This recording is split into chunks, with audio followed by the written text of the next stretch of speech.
Okay, next we're going to graph this function, so if you want to pause and write it down right quick, feel free. What I'm going to do is go ahead and draw an x and a y to get ready to sketch. I don't know what I'm going to need in terms of, those are not together, but oh well. But I'm going to go ahead and, I'll go ahead and factor and see what I need. I'm going to factor out a -2 from the numerator, and that leaves me with x squared plus x minus 6. I'm going to factor out an x on here. So I'm looking for the factors of -6 to add up to +3, and to add up to +1. So I'm thinking +3 and -2.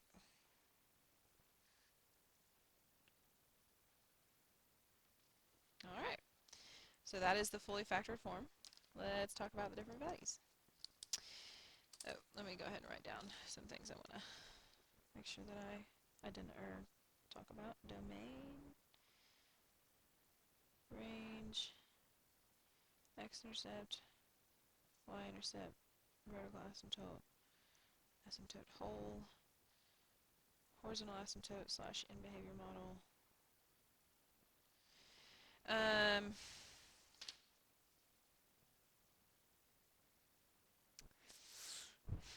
Okay.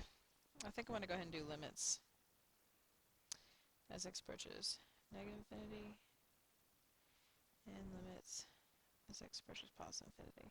I didn't do it on the first graph of the first function, this one right here, but if we did, as x approaches -infinity and limit as x approaches +infinity.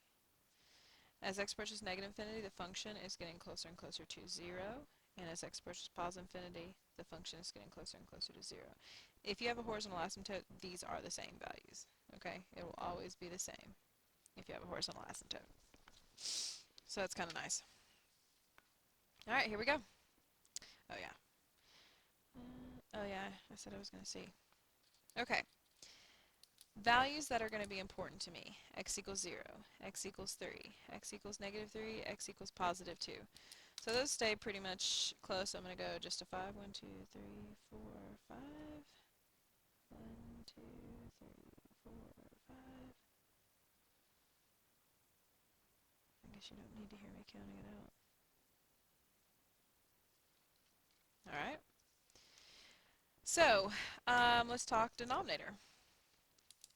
I've got 0 and I've got 3, neither of which is repeated in the numerator as 0, which means they share no common factors, which means that both of these have to be vertical asymptotes. The only way it's a hole in the graph is if it's shared an equal number of times. So I have a vertical asymptote at both x equals 0 and x equals 3. So that's kind of interesting. Okay, 1, 2, 3. I hate that I did this kind of sideways. I should have done this. Whatever. Okay, I'm going to put the graph head on. Alright, so we've got x equals 0 and x equals 3. Those are both vertical asymptotes. Let's talk about numerator. The numerator is 0 at -3 and 2, and only the numerator is 0 at those, which means those necessarily are x-intercepts. So I've got -3, 0 and 2, 0. So -3 and 2. Okay. I guess we can go ahead and do domain. Domain is everything except when the denominator equals 0. So -infinity is 0, 0 to 3, and 3 to infinity. Let's talk horizontal asymptote. Yeah, okay. I'm just kind of jumping around. The powers are the same in the numerator and denominator, so I always go back to the original one, right? So this is the most powerful term in the numerator, most powerful term in the denominator. If I simplify that, -2x squared divided by x squared, you just get -2 because there's a horizontal asymptote at -2. When you get to a billion, these are going at basically the same rate, both the numerator and denominator functions, with just one being a scalar multiple of -2 of the other. So that means I have a horizontal asymptote at y equals -2.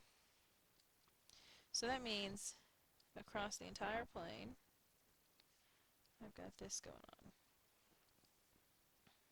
Okay. Which also means that my end behavior limits, my limits as I approach negative and positive infinity, are both going to be negative too, because that's what I'm approaching. Y-intercept. Y-intercept is when x equals 0. The only issue with this is that when x equals 0, I've got a vertical asymptote. So I can't also cross the y-axis and have a vertical asymptote. So so there is none. There isn't one. No y-intercept. And holes in the graph. Holes in the graph occur when you have common factors in numerator and denominator, and we don't have any. So there we go. So let's talk about what this graph is going to have to look like. Okay? I am pretty sure, given what we've already looked at. So forget all of this, okay? I'm just going to look at this over here. I have to either come from below and go down, or I have to come from above and go up, right? The thing about it is that I've got an x-intercept here. So if I have to go through this point, then it leads me to believe that I'm going to be going up and then I'm going to be approaching from here. Now, there is every possibility that functions could get really crazy and it could do this. It could come from above, cross through here, go below the horizontal, and then approach the horizontal asymptote. But that's not something I would expect you to know is going to happen just by just without a calculator, just using the information that you can find. So I would expect to see something like this, where you're approaching the horizontal, you go up, you go through the x-intercept, you go up, and you approach the vertical asymptote, right?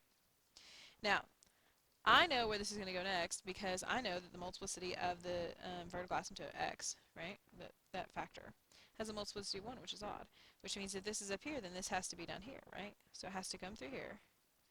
Now, I'm about to pass through this horizontal asymptote, and that's absolutely fine. Horizontal asymptotes do not have anything to do with the behavior in the interior of the function. It's just the ends. So in fact, it comes from below, comes through here, goes through there, and then it approaches this vertical asymptote and goes up there.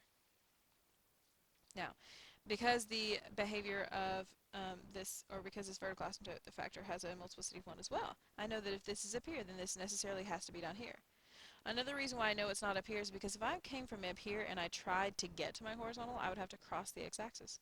I don't have an x-intercept there, right? I only have an x-intercept at negative 3, 0, and 2, 0, which means I have to come from below and then approach.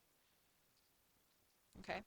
This is not a perfect graphical representation of what this function looks like, but it's decent enough for you to be able to tell the values of the limits if I asked you what's the limit as x approaches 3 from the left, from the right, and just get an idea of what the function is doing. So I'm going to go ahead and graph that so you can see. Okay, so negative 2x squared, and I'll move it over in a second, minus 2x plus 12 divided by x squared minus 3x. Okay, so I'm going to do, zoom 6, regular window. Negative 10, 10, okay. And there we go. So that is very similar to what we have going on right here. Okay, cool. Let's do another one. Oh, I never did my range. Just kidding. Okay, right quick, the range. Range is how far up and down you go, right? So this middle piece right here by itself goes all the way down, comes up through, goes all the way through, and goes all the way up. Now, what if this had a hole in the graph? Wouldn't matter because it existed right here. So y values can be repeated, right? So this piece alone means that I have a range of all real numbers, or negative infinity to positive infinity. Okay? So just looking for up and down. Let's talk about this one. 2x squared minus 8 over x squared minus 9.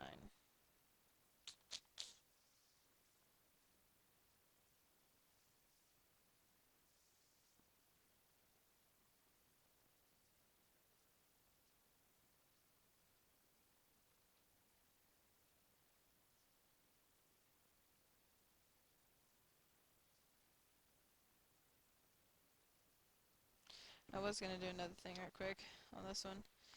I could have checked to see that it was going to be negative, although negative doesn't really help me because the horizontal asymptote is down here, so unless I was willing to find the exact value. Um, I guess I could have proved that it's positive right here. Like if I plug in -1, you would have seen that -1 squared is +1, so that would be -2. -1 times -2 is +2. And then plus 12, I'm just plugging in -1. -1 squared is +1, and -3 times -1 is +3. So you see you would have gotten 12 divided by 4, which is +3. So at 1 it would be a +3. Okay? So that kind of also tells you where you're at. If you look at the sign in between x-intercepts and vertical asymptotes and holes in the graph, then, well, mainly just x-intercepts and vertical asymptotes, then that'll also be an indicator where you're at. Okay, so what are the things we need to know? Domain, range, x-intercept, y-intercept, vertical asymptote, hole, horizontal asymptote slash end behavior model, and limit as x approaches -infinity, and limit as x approaches +infinity. Okay, here we go. If I factor my numerator and I factor out a 2, I'm left with x squared minus 4. So 2 times x squared minus 4 means 2 times the difference of perfect squares, x plus 2 times x minus 2, which factors 2, I guess I should say. The denominator is the difference of perfect squares. X squared minus 9 is the same thing as x plus 3 and x minus 3. Alright, so let's talk values. The numerator equals 0 at -2 and +2. The denominator equals 0 at -3 and +3.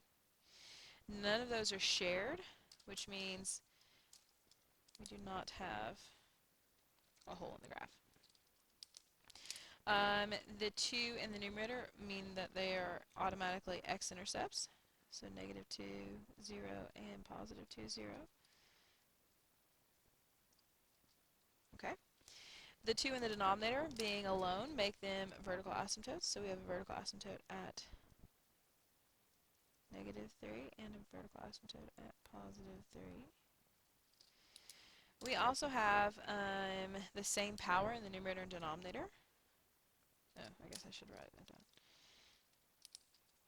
X equals -3, x equals +3, or x equals plus or minus 3. The powers are the same in the numerator and denominator, which means they're growing at the same rate, which means we have a horizontal asymptote at y equals 2, which means the graph in the end uses this horizontal asymptote to model its behavior. But like I said, not necessarily in the middle. Okay, you don't have to erase that, I'm just erasing it so you don't get all, it's got to be there. Okay. Alright, so y-intercept, one more piece of information. Y-intercept is when x equals 0. So if x equals 0, and I plug it into here, I've got these two left over. -8 divided by -9, that's a +8/9. So I know that it crosses the y-axis somewhere in there. 8/9. Okay, so here's the thing. I've got a graph. I need to sketch where the pieces go. True? What I know is that I don't have an x-intercept over here. So forget all that crap. When it comes down to it, I'm either up here or I'm down here, right? Fact of the matter is I can't cross the x-axis. I don't have an x-intercept. So I can't come from here and then go through there. It's just not going to happen. Which means I have to be up here and doing this. Remember to show me that you're approaching a vertical and that you're approaching a horizontal. What will not work is for you to have a dotted line here and a dotted line there and for you to draw this, okay, or even something like that. I want to see that you're actually approaching the asymptotes, okay? Now, the x plus 3 is this factor because that's the one that gives me -3. It's a multiplicity of 1, which means this necessarily has to pop down here, which kind of makes sense because I got to cross through there, right? Now, I don't know if this is the maximum. I kind of assume it is just because it's so symmetrical, but it absolutely could go up and do something wonky. That's okay. I don't really care. I care that like you meet the criteria, the things that you can know without a calculator, so that whenever you have to do analysis of function behavior. You got the basics. Okay, so I had to come through here. I went ahead and jumped right back down here because I know that I can't go up.